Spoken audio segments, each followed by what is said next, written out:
नमस्कार। मैं प्रिया, आप देख रहे हैं लोकल 7 न्यूज। आपके लिए लेकर आए हैं आपके इलाके की बड़ी खबरें, एक्सक्लूसिव ग्राउंड रिपोर्ट्स और वो सारी बातें जो आपके लिए जानना बेहद जरूरी है। तो आइए रुक करते हैं आज की खबर की ओर। मुख्यमंत्री सुखविंदर सिंह सुक्खू आज मंडी में आपदा प्रभावितों को राहत पैकेज बांटेंगे। शिमला में मीडिया से बातचीत करते हुए मुख्यमंत्री के प्रधान मीडिया सलाहकार नरेश चौहान ने कहा, प्रदेश भर में आपदा प्रभावितों को सरकार राहत पैकेज देगी। मंडी में चेक वितरित कर मुख्यमंत्री इसकी शुरुआत करेंगे। इस दौरान नरेश चौहान ने नेता प्रतिपक्ष जयराम ठाकुर पर पलटवार किया है। उन्होंने कहा है कि विपक्ष मुद्दा विहीन है और आंतरिक गुटबाजी से परेशान है। उन्होंने कहा कि जयराम ठाकुर का बार बार मीडिया में गलत तथ्यों के साथ बयानबाजी करना दुर्भाग्यपूर्ण है। नेता प्रतिपक्ष जयराम ठाकुर के बयान पर पलटवार करते हुए सीएम सुखविंदर सिंह सुक्खू के मीडिया एडवाइजर नरेश चौहान ने कहा, जयराम ठाकुर का बार बार गलत तथ्य मीडिया के सामने रखना दुर्भाग्यपूर्ण है। उन्होंने कहा, जयराम सरकार 30 से 35 हजार करोड़ का कर्ज लेकर गई। जयराम को 5 साल में आरडीजे ग्रांट, जीएसटी कंपनसेशन तथा कोविड में अतिरिक्त सहायता मिली, इसके बावजूद कर्ज लिया। पूर्व जयराम सरकार में हुए वित्तीय कुप्रबंधन का खामियाजा हिमाचल भुगत रहा। वर्तमान सरकार वित्तीय प्रबंधन को सुधार रही है और कर्ज का एक बड़ा हिस्सा पुराने कर्ज चुकाने में जा रहा है। विपक्ष मुद्दा विहीन है और आंतरिक गुटबाजी से उसके नेता परेशान हैं। मुख्यमंत्री के प्रधान मीडिया सलाहकार नरेश चौहान ने बताया कि 2025 में भी आपदा से बड़ा नुकसान हुआ था। 2000 घर गंवाए गए, 400 लोगों ने जान गंवाई, मंडी में बड़ा नुकसान हुआ था और सरकार ने त्वरित सहायता देना शुरू कर दिया। हाल ही में हुई कैबिनेट बैठक में आपदा प्रभावितों के लिए विशेष राहत पैकेज की मंजूरी मिली। आज मंडी में मुख्यमंत्री आपदा प्रभावितों को राहत पैकेज और चेक वितरित करेंगे। सैकड़ों लोग मंडी में मुख्यमंत्री से राहत प्राप्त करेंगे, जिसके बाद पूरे प्रदेश में भी प्रभावित लोगों को राहत पैकेज दिए जाएंगे। वहीं प्रदेश में आपदा के दौरान सीएसआर खर्च का मामला न्यायालय पहुंचने को लेकर के नरेश चौहान ने कहा कि न्यायालय ने सरकार से जानकारी मांगी है। 2024-25 की आपदा के दौरान सीएसआर के साथ साथ आम लोगों ने भी मदद की। सरकारी कर्मचारियों ने अपने एक दिन का वेतन दिया। छोटे छोटे बच्चों ने गुल्लक तोड़कर सहायता राशि दी। कंपनियों ने भी सीएसआर के माध्यम से सहयोग किया। सरकार सीएसआर में दिए गए अनुदान की जानकारी न्यायालय को देगी और विभिन्न कंपनियों ने सीएसआर में अनुदान प्रदान किया है। आप किस तरह देखते हैं? देखिए, बहुत दुर्भाग्यपूर्ण है कि बार बार बिना फैक्ट्स के और इस तरह की तोड़ मरोड़ के मीडिया के जरिए जानकारी पेश करना, और वो भी तब जब वो खुद माननीय ठाकुर जयराम जी 5 साल तक प्रदेश के मुख्यमंत्री रहे। उनके कार्यकाल में जिस तरह से प्रदेश की आर्थिक स्थिति का हालात बने हैं वो सबके सामने थी जब वो गए हैं। मुझे ये समझ नहीं आता कि ये जो आंकड़ा रख रहे हैं, उनके 5 वर्ष जब वो छोड़ के गए सरकार को तो 75,000 करोड़ रुपए का कर्जा था। तकरीबन 30,000-35,000 करोड़ रुपए का कर्जा उन्होंने लिया। और आप देखिए कि 30-35,000 करोड़ का कर्जा उन्होंने कब लिया? जब आपकी प्रदेश की आर्थिक स्थिति बेहतर थी। उसका सबसे बड़ा कारण था कि जो रेवेन्यू डेफिशिएंट ग्रांट थी 11-11 हज़ार करोड़, 10,000 करोड़ वो उनको मिलता रहा। और जो पिछले जो फाइनेंस कमीशन था 2 साल वो पैसा उन्होंने यूज़ किया। 3 साल 15th फाइनेंस कमीशन का पैसा 22,000 करोड़ उनको मिला। और उनके 5 साल के कार्यकाल में जीएसटी का कंपनसेशन भारत सरकार से उनको मिला। और जो और कट लगे हमारे, वो कैपिंग नहीं थी। और आपदा जो अपना कोरोना के दौरान उनको और पैसा मिला। कहने का मतलब है कि पिछली सरकार जो जयराम जी जिसकी अध्यक्षता कर रहे थे, उस वक़्त खुला पैसा जो है हिमाचल सरकार को मिलता रहा और आपने फिर भी कर्जा लिया। अब ये सवाल है कि आपका क्या फाइनेंशियल मैनेजमेंट रहा? अगर उस वक़्त थोड़ा ध्यान उन्होंने गंभीरता से इस ओर दिया होता कि हमें ये मौका है कि प्रदेश की आर्थिक स्थिति को पटरी पे लाया जाए और लॉन्ग टर्म प्लानिंग वो करते, तो आज ये हालात हिमाचल प्रदेश के ना होते।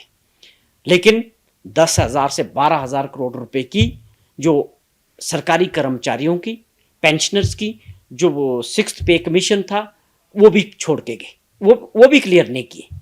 और इस तरह के फैसले करके मैं समझता हूँ कि जिस प्रकार से फाइनेंशियल मिसमैनेजमेंट पिछले 5 वर्ष रहा, उसका खामियाजा हिमाचल प्रदेश के लोगों को भुगतना पड़ रहा है। अब हमारी सरकार और माननीय मुख्यमंत्री जी एक इसको डिसिप्लिन करने की कोशिश कर रहे हैं और उसके प्रयास भी सफल हुए हैं। 3 सालों में हमने अपने रेवेन्यू को बढ़ाया है। आपने अभी जिक्र किया कि 400 500 करोड़ रुपए का एडिशनल रेवेन्यू खर्चे घटा के अच्छा मैनेजमेंट करके हम उसको बढ़ाने का प्रयास कर रहे हैं। और लॉन्ग टर्म के लिए ये ज़रूरी है हिमाचल प्रदेश कि किसी भी तरह कर्जे के जो बोझ से बाहर निकले। जो उन्होंने जिक्र किया 35,000 करोड़ का, उसमें कुछ तो ऐसे कर्जे हमने लिए कि जिससे जो है लोन चुकाया, रीपेमेंट किया, जो बड़े ब्याज पे आ रहा था।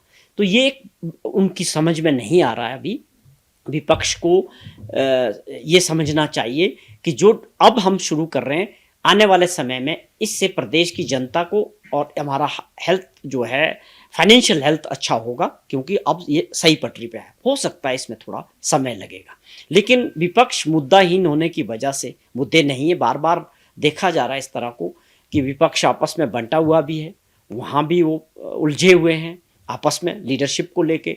और एक बात बड़ी साफ है कि विपक्ष के पास कोई बड़े मुद्दे ना होने की वजह से वो अपनी प्राथमिकता तय नहीं कर पा रहे कि हमको प्रदेश के हित के साथ चलना है, या जैसी आपदा की बात थी कि इसमें मदद करनी चाहिए थी कि किस प्रकार से भारत सरकार से अधिक मदद हिमाचल प्रदेश को मिलती, और वही मदद जो है हिमाचल प्रदेश के लोगों को, जो इफेक्टिव लोग हैं, उन तक पहुंचा सकते हैं। ये प्राथमिकता वो तय नहीं कर पा रहे।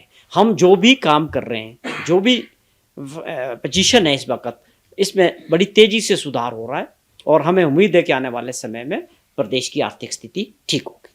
सर, राज बदलती है, लेकिन हिमाचल प्रदेश जो सरकार की स्थिति है वो ऐसी है कि सरकार रही है।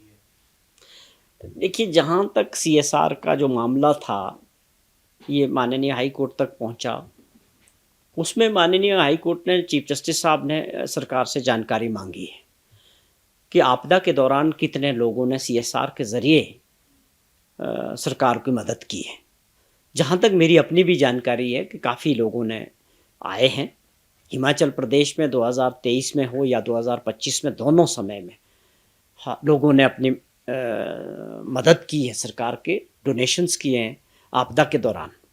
आप समझें कि सरकारी कर्मचारियों ने भी अपनी एक दिन की सैलरी, पेंशनर्स ने भी, और इंडिविजुअल्स भी बहुत लोगों ने मदद की है। CSR के ज़रिए भी कंपनियों ने, बड़ी बड़ी कंपनियों ने वो पैसा दिया है। और यहाँ तक आप देखें कि कुछ बच्चों ने अपनी जो छोटी छोटी सेविंग्स भी की थी, अपने गुल्लक तोड़ के जो है वो भी पैसा दिया है।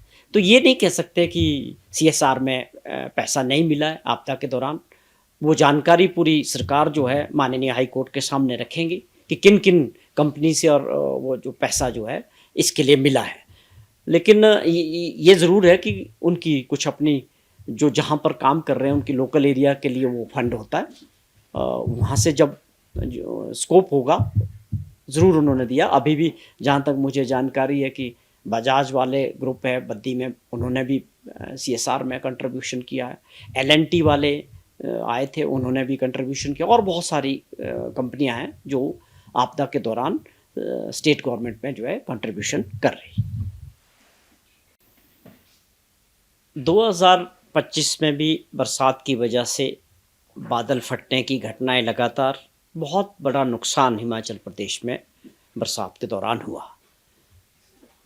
उस आपदा के दौरान 2000 के करीब लोगों ने अपने घर गंवा दिए, और बड़ी संख्या में, आप समझे 450 से ऊपर लोगों ने अपनी जानें गंवाई। हिमाचल प्रदेश छोटा राज्य है, और यहाँ पर 2-3 महीने के अंदर तकरीबन 7-8 हज़ार करोड़ रुपए की सरकारी संपत्तियों की बात करें, सड़कों की बात करें, बिजली की लाइनों की, ट्रांसफार्मर्स की, पानी की लाइनों की बात करें, पूरे प्रदेश के अंदर कई जिलों में, ख़ास तौर पे मंडी जिला में, चंबा में, और कई तक जगह बहुत कुल्लू में नुकसान हुआ। अब वो एक उस वक़्त जो था, साथ साथ नुकसान भी हो रहा था, सड़कें खोलनी भी थी, लोगों को राहत भी पहुंचानी थी, फसलें भी मंडियों तक पहुंचानी थी। सरकार ने और एडमिनिस्ट्रेशन ने साथ साथ लोगों को राहत दी, वो फौरी राहत थी, सड़कें खोलनी, लोगों को राहत देनी। लेकिन अब एक पूरा पैकेज पिछले कैबिनेट में इसको पास किया है कि पूरे प्रदेश के लिए, कि किस प्रकार से राहत का जो है मैनुअल तैयार होगा, और लोगों को ये राहत मिलनी चाहिए, जिससे वो अपने, जो उनके आशियाने उजड़ गए हैं, जो उनके घर ख़त्म हो गए हैं, उनको दोबारा से जो है वो बनाने के लिए सरकार ने पहले जो पिछले कैबिनेट में जो फैसला किया कि हम 4-4 लाख रुपया पहली किस्त के तौर पे उन सभी प्रभावित लोगों को जिन्होंने अपने घर खो लिए और अपने और जो नुकसान हुआ है, आज उसी के तहत माननीय मुख्यमंत्री जी मंडी में इसका सबसे पहले आज शुरुआत हो रहा है। वहाँ काफ़ी बड़ी संख्या में जो प्रभावित लोग हैं जिनको ये सहायता मिलनी है आपदा के तौर पे, तकरीबन 100 करोड़ के करीब आज इस तरह का जो है वहाँ मंडी में हज़ारों की संख्या में लाभार्थी आएंगे और उनको उनके खातों में, कुछ लोगों को वहाँ माननीय मुख्यमंत्री जी और उनके सहयोगी और एडमिनिस्ट्रेशन होगा, उनको वहाँ पर चेक बांटे जाएंगे, लेकिन बाकी लोगों को उनके खातों में ये पैसा ट्रांसफ़र होगा जिससे वो अपने घरों को बनाने का दोबारा से काम शुरू कर सकें। ये बहुत बड़ा आपदा हिमाचल प्रदेश में 2023 के बाद दूसरी बार 2025 में आई। इसका आंकलन भी हुआ और भारत सरकार से भी टीमें आई। वो हमने सारे उसके जितने भी लॉसेस हुए हैं सारे कागजात भारत सरकार को कुछ सौंप दिए हैं, कुछ उसके काम चल रहा है, इस उम्मीद के साथ कि हमको जो है राहत जो है स्पेशल पैकेज के तौर पे या जो डैमेजेस हुए, नुकसान हुए, उसके तौर पे भारत सरकार से हमको मदद मिलेगी। लेकिन अभी फ़िलहाल हमने ये तय किया है कि हम इसको आगे बढ़ाते हुए लोगों को जो है आज एक बड़े पैमाने पे, जिसकी शुरुआत मंडी से हो रही है, लेकिन ये पूरे हिमाचल प्रदेश के लोगों की जहाँ भी लोगों ने अपनी संपत्तियाँ खोई है और अपने खेत खलिहान खोए हैं या लोगों के अपने जन खोए हैं, वहाँ पर जो डिप्टी कमिश्नर्स के थ्रू, रेवेन्यू ऑफिसर्स के थ्रू, एडमिनिस्ट्रेशन के थ्रू उनकी पूरी लिस्टें तैयार करके जो है ये काम आगे बढ़ाया जा रहा है। देखिए, ये एक प्रोसेस है, इस उम्मीद के साथ कि राजभवन भी इसको गंभीरता से ले रहा है, आगे कुछ निकले भी हैं और हमें उम्मीद है कि जो बाकी बिल हैं उस पर भी वो अपने हिसाब से जल्दी फैसला लेंगे। ऐसी हमको उम्मीद है कि ये मामले हैं, कई जगह थोड़ा समय लग रहा है, लेकिन अभी भी हमें उम्मीद है कि जो बिल राजभवन में हैं जल्दी से जल्दी उस पर वो माननीय गवर्नर साहब इस पर गौर करेंगे। तो ये थी आज की अहम खबर, वो हर हम जानकारी जिसे जानना आपके लिए जरूरी था। अगर आपके पास है कोई खबर, मुद्दा या सुझाव तो आप हमें जरूर बताएं। हमें फॉलो करें सोशल मीडिया पर और देखते रहिए लोकल 7 न्यूज, क्योंकि खबर वही जो आपके करीब हो। मैं प्रिया आपसे लेती हुई इजाजत, नमस्कार।